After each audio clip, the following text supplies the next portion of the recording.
મારું નામ રવિ સિદ્ધપરા છે। વોર્ડ નંબર 16 માં આવેલ કોઠારિયા રોડ પર આવેલી ન્યૂ કેદારનાથ સોસાયટીના અમે સર્વે રહેવાસી છીએ।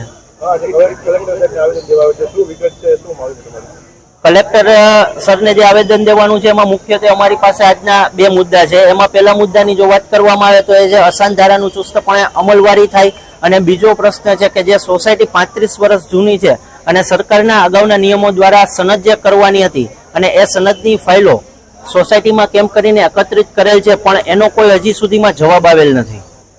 રજૂઆત કરી છે તમે કોર્પોરેટર ધારાસભ્ય? હા, કોર્પોરેટર શ્રીને અને ધારાસભ્ય શ્રીઓને પણ રજૂઆત કરેલી છે, પણ ત્યાંથી પણ કોઈ નક્કર જવાબ આવતો નથી। એટલે આજે સોસાયટીના સર્વે રહીશો કલેક્ટર શ્રીને શાંતિપૂર્ણ આવેદનપત્ર આપવા માટે આવ્યા છીએ।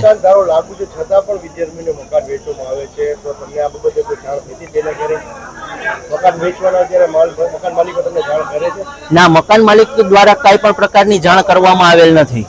હવે શું માંગ છે, કેવા પગલા લેવા આવે? પગલાની બાબતે જો વાત કરવામાં આવે તો સૌપ્રથમ જે કરાર થયેલા છે, વેચાણ કરાર થયેલા છે, એ વેચાણ કરાર રદ કરવામાં આવે।